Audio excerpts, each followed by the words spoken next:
Ya Resulallah. السلام علیکم ورحمۃ اللہ وبرکاتہ.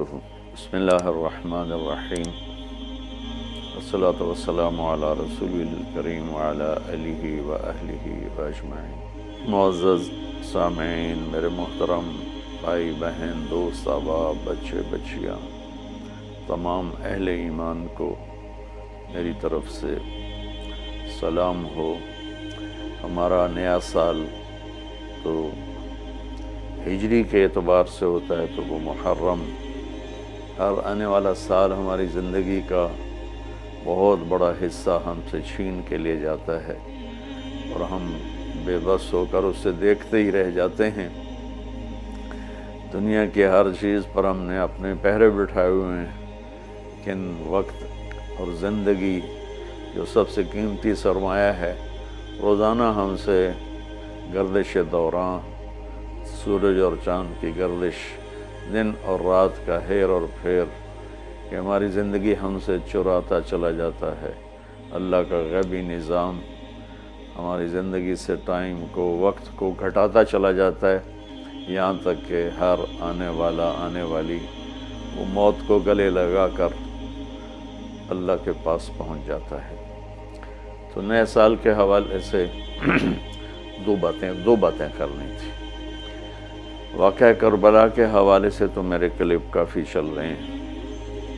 ایک حدیث پہلے سناؤں گا، اس کے بعد دو حدیثیں اور بس. میرے نبی نے ارشاد فرمایا کہ علموا اولادکم القرآن و محبتی و محبت اہل بیتی او کما قال. میرے نبی نے فرمایا کہ اپنی اولاد کو تین چیزیں سکھاؤ. ایک قرآن سکھاؤ کہ قرآن زندگی گزارنے کا طریقہ بتاتا ہے. میڈیکل سائنس ہو یا انجینئرنگ سائنس ہو یا کائنات کا کوئی بھی علم ہو، وہ انسان بننا نہیں سکھاتا. اناٹمی پڑھ کے ڈاکٹر بن جائے گا. انسان بننے کے لیے قرآن پڑھنا پڑے گا، سیکھنا پڑے گا. تاجر، سیاستدان، زمیندار، بادشاہ، بیگم، ملکہ، رانی، فقیراً فقیر، امیراً امیر، سب اس چیز کے محتاج ہیں کہ زندگی کیسے گزارنی ہے. اچھی زندگی جس پر اللہ بھی راضی ہو اور ہم بھی سکون سے رہیں، وہ قرآن ہے. کہ قرآن ان ھذا القرآن یہدی للتی ہی اقوم، یہ دعویٰ صرف قرآن کا ہے. میرا اللہ فرماتا ہے کہ صرف قرآن ہی ہے جو تمہیں صحیح زندگی گزارنے کا طریقہ بتاتا ہے. ہمارے گھروں کی زندگی انتشار کا شکار ہے. شادی ہوتے ہی طلاقیں ہو رہی ہیں، طلاقوں کی ریشو بڑھ رہی ہے کہ والدین اپنے بچے بچیوں پر صرف پڑھائی پڑھائی پڑھائی. اور ہمارے پاکستان میں پڑھائی تو ہے نہیں، صرف کاروبار ہے. تو بچے بچیوں کو پتہ ہی نہیں ہوتا جب شادی ہوتی ہے کہ زندگی کیسے گزارنی ہے. ایسے والدین کو بھی نہیں پتہ ہوتا کہ ہم نے اپنی اولاد کو کس بنیاد پہ کھڑا کرنا ہے. تو قرآن وہ زندگی بتاتا ہے جس پر چل کر ہر بڑا چھوٹا، بڑی چھوٹی خوشگوار زندگی گزار سکتے ہیں. تو آپ نے فرمایا کہ اپنی اولاد کو قرآن سکھاؤ. دوسرا فرمایا وہ محبتی، اور میری محبت سکھاؤ. کہ آپ نے فرمایا لن یؤمن احدکم حتی اکون احب الیہ من الناس وولدہ ووالدہ اجمعین. آپ نے فرمایا کہ اگر تم چاہتے ہو کہ تمہارا ایمان مکمل ہو تو میری محبت اپنی ذات سے، اپنے والدین سے، اپنی اولاد سے اور پوری دنیا کے انسانوں سے مجھے سب سے زیادہ پیار دو گے تو تمہارا ایمان مکمل ہوگا. تو اللہ کے نبی کی محبت کے بغیر ایمان کامل ہو نہیں سکتا. اب محبت کا کیا پیمانہ ہے، کیا معیار ہے؟ ایک ہم نے بنائے ہوئے ہیں، مختلف معیار بنائے ہوئے ہیں عشق رسول کے، محبت رسول کے. لیکن میں وہ معیار بتاؤں گا جو نہ میرا بتایا ہوا نہ کسی اور کا، وہ میرے نبی کا بتایا ہوا ہے کہ اللہ کے رسول سے پیار کرنے والے ہوتے کون ہیں. تو آپ وضو فرما رہے تھے، صحابہ آپ کے وضو کا پانی نیچے سے یوں بک بھر بھر کے کوئی پی رہا ہے، کوئی منہ تے لا رہا ہے، کوئی ہتھاں تے، کوئی سینے تے۔ تو آپ نے پوچھا ما یحملکم علی ھذا، بھئی یہ کیا کر رہے ہو، کیوں کر رہے ہو؟ کہ حبا للہ ولرسولہ۔ تو صحابہ نے عرض کی یا رسول اللہ آپ اور آپ کے رب کی محبت میں کر رہے ہیں۔ سبحان اللہ۔ تو ہم نے فرمایا کہ میں تمہیں بتاتا ہوں کہ مجھ سے محبت کرنے والا اور اللہ سے محبت کرنے والا کون ہے۔ ایڈا سستا سودا نہیں ہے کہ صرف میرے وضو دا پانی تسی پی لو تے تسی میرے عاشق بن جاؤ، کہ وہ میں تمہیں بتاتا ہوں کہ اللہ اس کے رسول سے محبت کا پیمانہ کیا ہے۔ وہ پیمانہ ہے کہ اگر تم اس پر پورے اتر گئے تو دو طرفہ کام ہو جائے گا، تم اللہ رسول سے پیار کرو گے، اللہ رسول تم سے پیار کریں گے۔ تو ہم نے فرمایا فَلْيَصْدُقِ الْحَدِيثَ إِذَا حَدَّثَ، جو مجھ سے اور میرے رب سے پیار کرتا ہے اس کی پہلی نشانی یہ ہے کہ وہ ہمیشہ سچ بولتا ہے، کبھی جھوٹ نہیں بولتا۔ اس پیمانے پہ پاکستان کے 22 کروڑ انسانوں کو تولو تو چند ہزار ہی نکلیں گے، ورنہ میرے ملک پہ جھوٹ کی لعنت چھائی ہوئی ہے۔ فَلْيُؤَدِّ الْأَمَانَةَ إِذَا تُؤْمِنَ، جو مجھ سے اور میرے اللہ سے پیار کرتا ہے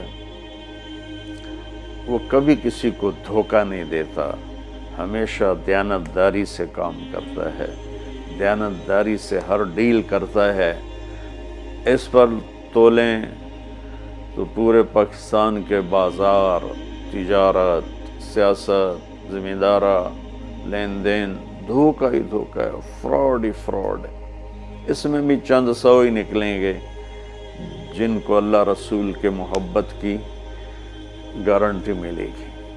تیسرا فرمایا فَلْيُحْسِنْ جِوَارَ مَنْ جَاوَرَهُ، جو اللہ اس کے رسول سے پیار کرتا ہے وہ ہمیشہ پڑوسیوں کے ساتھ اچھا سلوک کرتا ہے، چاہے وہ مسلم ہوں، نان مسلم ہوں، چاہے وہ اپنے ہوں، غیر ہوں، اچھے لگتے ہوں، برے لگتے ہوں، وہ ہمیں برا سمجھتے ہوں، لیکن اللہ اس کے رسول سے پیار کرنے والے کی تیسری نشانی یہ ہے کہ وہ اپنے پڑوسیوں کے ساتھ اچھا سلوک کرتا ہے۔ یک طرفہ وہ تا کر دے نہیں، اسی کیوں کریے، انہوں سانو کدی سلام نہیں کیتا، اسی کیوں سلام کریے، وہ سانو کدی پچھڑ نہیں آئے، اسی کیوں پچھڑ جاویے۔ یہ عشق رسول کے دعوے دار تو ہو سکتے ہیں، اللہ کی بارگاہ میں ان کی کوئی گارنٹی نہیں ہے، یہ خارج ہیں۔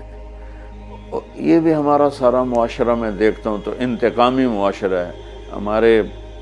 ہمارے علاقے کی مثال ہے جی، قدمہ دے قدم ہون دن، کیا مطلب کہ جو ہمیں پوچھنے آئے گا ہم بھی پوچھنے جائیں گے، جو ہمیں سلام کرے گا ہم بھی سلام کریں گے، جو نہیں کرے گا تو ایسا کیوں کریے۔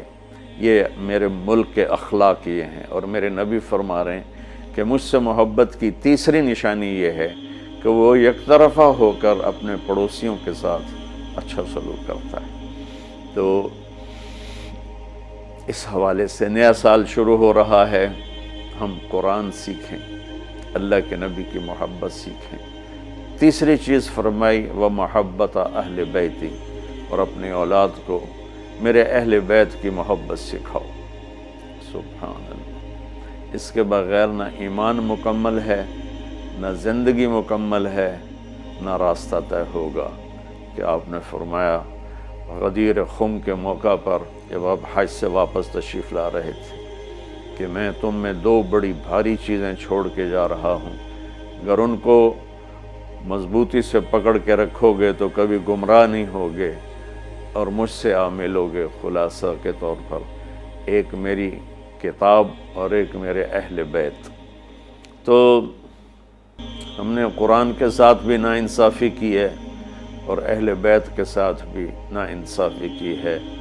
درد سے کہہ رہا ہوں یہ بات، میں فرقہ واریت سے بالا تر ہو کر یہ بات کر رہا ہوں کہ ہمیں اگر ان کے گھرانے سے پیار نہیں ہے تو وہ کیا ایمان ہے اور کیسا ایمان ہے۔ تو اللہ اس کے رسول نے جو محبت کی نشانی بتائی ہے وہ بھی میں نے بتا دی، اور جو اللہ کے نبی فرما رہے ہیں کہ 3 کام اپنی اولاد کو سکھاؤ: قرآن، میری محبت، میرے اہل بیت کی محبت۔ تو آؤ بھائی ہم اپنے ملک کے لیے بھی ایک اچھے پاکستانی بنیں، سچ بول کے، دیانتداری، محبت، ایثار، وفا، صحیح تولنا، صحیح بولنا، اور ماں باپ کی خدمت، بیوی کے ساتھ اچھا سلوک، اولاد کے ساتھ محبت۔ یہ سارے وہ چیپٹر ہیں جو اس وقت بالکل ادھورے پڑے ہوئے ہیں، اور صرف نماز پڑھ لینا اور حج عمرے پہ زور لگا دینا بہت اچھی بات ہے، میں کسی نیکی کی قدر نہیں گھٹانا چاہتا، لیکن اور بھی دکھ ہیں زمانے میں محبت کے سوا، راحتیں اور بھی ہیں وصل کی راحت کے سوا۔ اسلام تو ایک زندگی ہے، یہ تو چند مختصر عبادات پوری زندگی پر تو نہیں ہے نا۔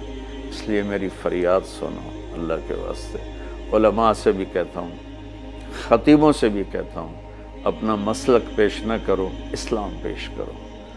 اسلام ایسی خوبصورت زندگی ہے کہ اس کا خریدار آپ کو ہر انسان بنے گا۔ آپ سن لیں گے تو آپ کا احسان ہوگا، اب کر لیں گے تو آپ کی دنیا بھی بنے گی، آخرت بھی بنے گی، ورنہ فقیرانہ آئے صدا کر چلے، میاں خوش رہو ہم دعا کر چلے۔